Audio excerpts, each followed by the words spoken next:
right, with that Darkseer ban, even though, you know, we were kind of thinking, you know, some fun Legion Commander, that's a classic, but maybe this was the plan all along. Cinderin could be our first, it will be our first blood here.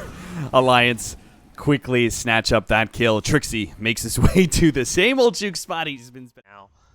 You're not expecting to ever really be able to shut down the TA's farm completely without having support involvement there, so they're dealing with Trixie while they get the stun, number 1, number 2, and they've got a kill up top. Nicely played by EGM and Handsken. Having the Sentry and Observer where they knew exactly when Weaver moved up in QojQva. They're going to take that bait, and a big blast is going to come through. Now they're turning around. EGM dropped low. That's going to be their target. Trixie looks to pick it up. Another blast is coming in, and that will be your first kill for Ninjas in Pyjamas. Just the 1 kill, though. I feel like considering the damage to bring him down, perhaps a little bit concerning. Even though their TA is still farming very well, and it's gone for, the minus as well, so it'll be a full-on minus game. Trixie, you had a free out there, but he time-lapsed back in, and since the corrosive haze is on him, he's done. Mid lane, Limmp and Jonas some fun, they're good, okay, never mind. He is the counter, but I would have preferred them trying to be a lot more aggressive and punish Alliance. QojQva's now going to be caught by a smoke rotation, presumably not going to make it out of here. Blink would be nice, but his Handomitis won't save him here. And that is a easy Roshan to follow this one up if they want it. Doesn't look like they're going to go for it. Maybe not an easy Rosh. I mean, they've got amp damage, they've got Lifestealer, but also you're giving up space elsewhere on the map, and perhaps they're going to find an additional pick-off if NiP aren't careful here. Oh, the Invis duel.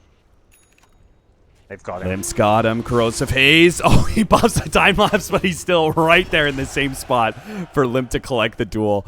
Era gets spotted out by EGM, but he will manage to get away. Still. Remnant, Jonas can still get out. In fact, a long leap does get him some distance. There is one more Remnant there. Era's out of range with this Flame Guard burn, though. He's got 34 HP. Meanwhile, top lane, looks like they're going to be able to kill the Templar Assassin. That's a big one. Almost catching Trixie as well, but he managed to get the time-lapse away.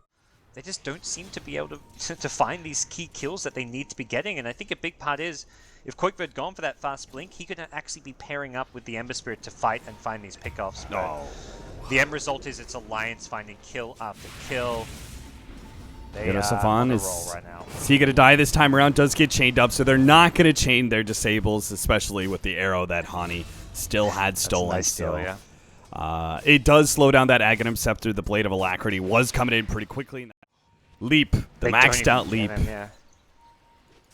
I mean, these are, again, like rotations that you need to be successful in, and I really feel like this is like one of the most passive TAs I've seen. Like you watch what most teams are doing with the TA, like you farm and you prioritize taking the Ancients as often as possible, but then you look to fight. Now QojQva has to fight. Oh, Alliance, are you going to throw away this game in a Roshan attempt? They had an Invis Templar Assassin. Now they jump in, a big hit, and a Blinding Light push out. QojQva snatched up the Aegis, and now it's cleanup on aisle 6. Ninjas in Pyjamas are going to take 3 heroes of Alliance, take their Roshan away. They even killed the Rosh itself, so they got everything out of that engagement. Everything you could possibly hope for NiP. This game just got... Doesn't look like it. Trixie is just going for the style plays, but he needs to be getting out of there pretty soon with the Mirana in hot pursuit. But they get towers to fold this one up. They've still got the Aegis to play around. Oh, Trixie. Fantastic sequence of events. Oh my god, he's actually getting away. He managed to shoot Kuchi ahead of that crush. The Corrosive Haze is going to last for a really long time, so I don't think he's making out of here. The Blink will finally catch up, and Handsken will lock him down. So Trixie and his style plays on Loda does actually turn into a death on him. Loda's now going to be caught, but he does have the Rage. No TP, though, and a Corrosive Haze stolen up by Hani means they can rip him apart with the physical damage of NiP. Alliance, they're falling apart here. Yeah.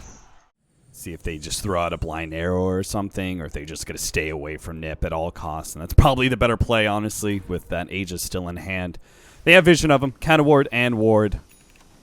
Again, it's the Aegis hero, so they are going to make a combination play. They're going to swap him back into the tier 2, so when he comes back, he's still in considerable danger. With the arrow coming out, he's actually immediately going to land on QojQva, and he dies just like that. Underneath the tier 2 tower, NiP have now lost their Aegis advantage, lost their team fight play here, and are going to have to full-on retreat, but Cinerin's going to be the extra hero caught behind. Handsken managed to blink forward, get a Corrosive Haze on him. And they will find, what, Hani? Are they Careful there. still Is going that for leap more? really worth it? Arrow coming out. Hani jukes it. There are a lot of spells, including a duel on an Aegis. Sometimes that puts you in a position where you just have to immediately retreat, but they knew with that arrow coming in that they could get the kills. Now top, they've caught Era.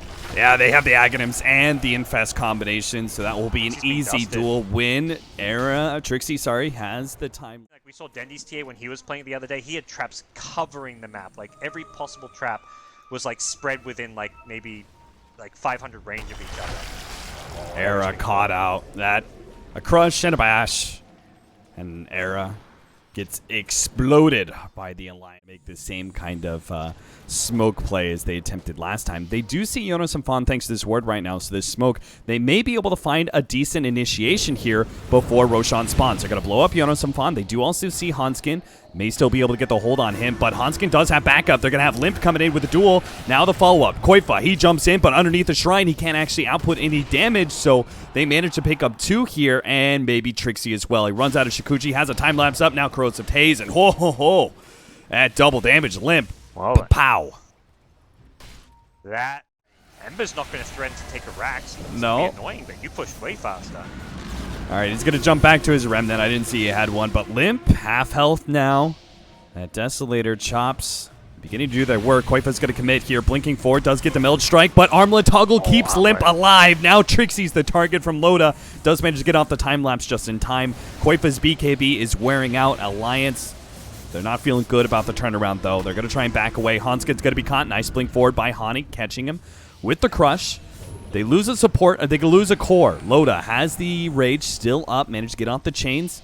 He doesn't have an Infest, though. He's going to have to play purely off of Armlet Toggles and press the attack. There goes the press the attack, taking off that Mana Leak. They're pursuing a little bit deeper. Tried to Armlet Toggle at the wrong time. Right as Era blinked in. Got some Flame Guard damage. And actually does manage to get that extra core kill. Yeah, we can see there the high ground NiP defense that we were talking about. It felt like, okay, they just... Magic Missile as well. The Blinding Light bounce back, though. That stopped Limp from being able to close the distance for the duel. The chain stun that was required. Now he's going to be stunned up. Hani blinks in, hits the crush, so that's stolen away. Limp is almost dropped here. Qojqva makes the commitment. They take him down. He may have to buy back here because the fight is still going to go out. Handsken pops his BKB and does manage. It looks like they're trying to position EGM for a swap into a Slaughter Crush. He goes for the wave, doesn't see anyone for a swap though, but there we go, gets Trixie. Duel back, but a stolen swap by Hani. Maybe they can save Trixie. Not good enough. Hani almost dies from that as well. They do manage to get the range tracks, and an instant buyback comes out from Trixie. Duration on it, but they feel like they can get the jump and burst down the key hero here. Oh, they see the courier coming in, so they know these heroes are smoked up, but the initiation still comes true for a NiP. But Qojqva can't put out the damage on this Ghost Scepter, so now it's going to be Alliance's initiation, who's a little bit better. They've already scored 2. They've locked down Qojqva as well. Limp, he eliminates him under the duel. Now it's going to be mass buybacks, going to be forced out of NiP, and they just don't have the buybacks. They're going to be able to get the Coddle as well, but it's 2 of the cores down permanently for Ninjas and Pyjamas. A full minute there. Yeah, I didn't see how Era got locked down, but the rest of the fight was... Whatever happened there, the rest of the fight was just as bad. Qojqva is going to die a second time, and that's it. That's game over. There's nothing you can do at that point if you're NiP. And very bold call, leaving your base, fighting into the Aegis, fighting...